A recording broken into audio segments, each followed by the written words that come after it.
Hey everybody, Mark Yagi here, just to talk about AMD. And there's a lot of excitement around AMD. This whole AI trade, not sure when it's ever going to end, but it's in a bubble. And sometimes bubbles can go on way longer than you think.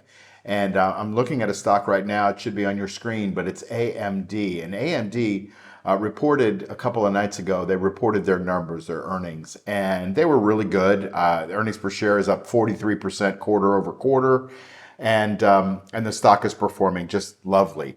And we had an event out in Arizona a couple weeks ago, and one of the stocks that we talked about was AMD. Of course, when we talked about it, AMD was right in this area here, where it was about to break out. You can see there's a long consolidation going on here. Now, what I would say is the longer the consolidation, the higher the spring up if it's going to go up. And we had a nice little breakout right here on pretty decent volume. And I said, listen, AMD is lining up to be a really great stock. Now, I don't know whether that's true or not. All I do is read the patterns. And when a stock comes up here and tests it, 1, 2, on the third time it goes through and it goes through gapping up on good volume, I pay attention. And so a few of us started to buy some AMD. And I said, listen, this is textbook. You get into it, right around 0 to 5% from the breakout point. And, you add on strength. You add when you're right. You don't try to buy things when they're going down and try to catch a falling knife. That's just not the right way to trade. You try to catch things on their way up when they're proving you right. And AMD started to prove us right here. And then, over these ensuing 5 days after this little breakout. Now, it was coming up into these numbers. Everybody knew that it had earnings coming up on this date, 2 days ago. And you can see, I'll just show that, reported March 26th is up 43%. In 2025, it was up 55%. So, things are looking good at AMD, and it's because of this chip trade, the AI trade. Anyway, I'm talking too much here. Bottom line is, a lot of people are asking me, well, if you have covered calls on it, aren't you losing money?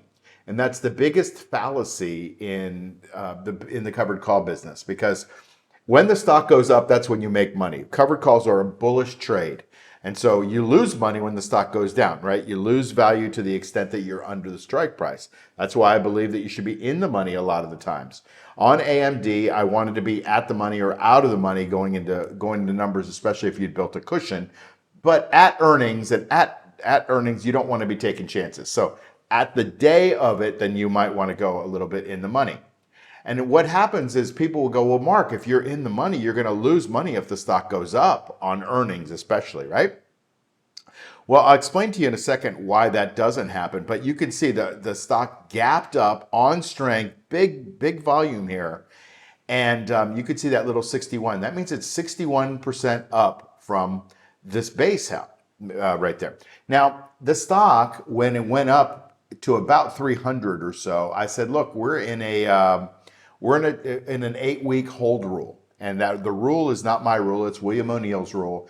And he basically says, look, if a stock goes up more than 20 to 25% from a breakout within 2 or 3 weeks, then you can't sell it for 8 weeks. Why is that? Well, because those are the stocks that take off and go up forever. I don't know about forever, but they go up like crazy. They don't just go up a little bit and go up 20 to 25%. You take your profit like most stocks. It goes up a lot. And I said that back in here. I said, listen, this is up about 23% or something like that. And yeah, the stock tried to take a few people out before earnings, but it kept going up. Now let me explain the covered call thing. So let's say back in here you had done covered calls.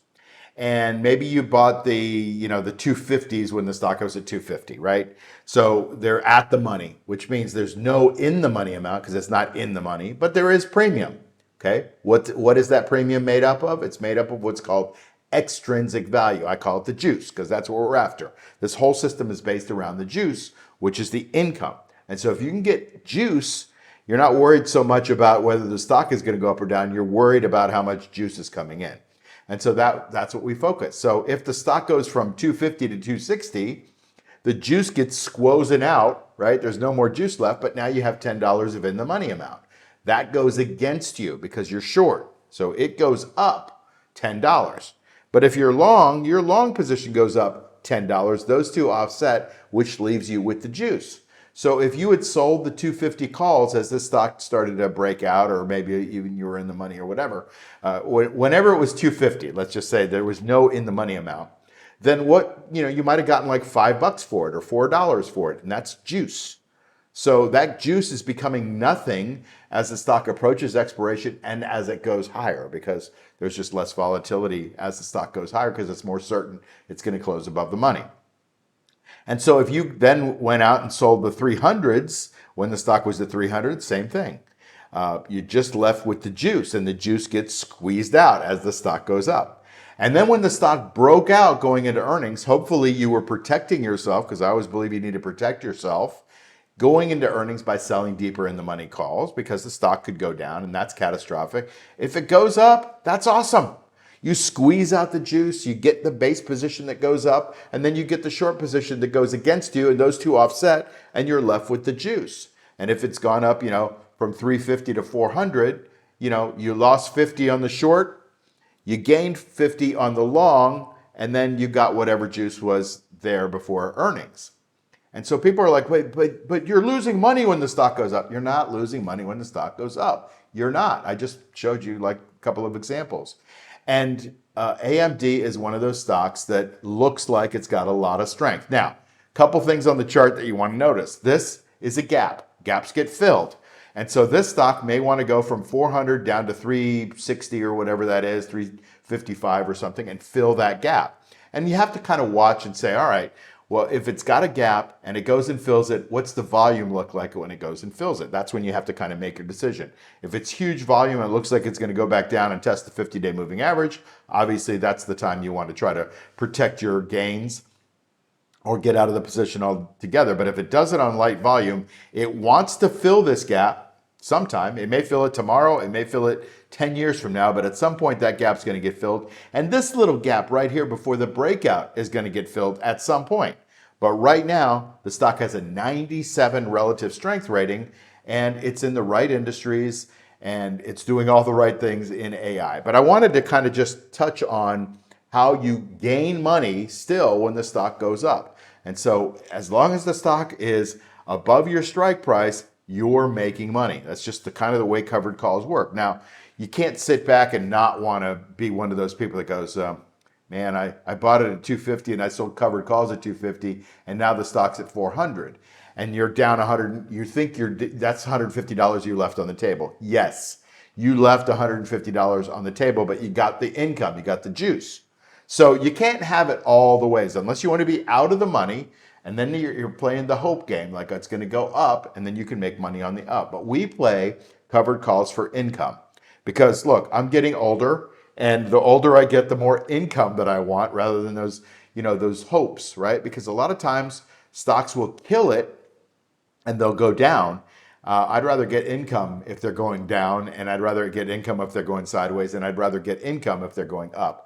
And you can do that with covered calls all the different ways. I highly recommend learning covered calls. It's a great way to make money whether the stock goes up, down, or sideways. Like all during this period of time, if you were in AMD when it was kind of going sideways, you would have been collecting weekly juice if you were doing a weeklies. And so that's what I'm pointing out, is that not all stocks do what AMD just did, right? They've only done it for a month. The rest of the time it was consolidating. For how many months now? It looks like about 6 months or something like that.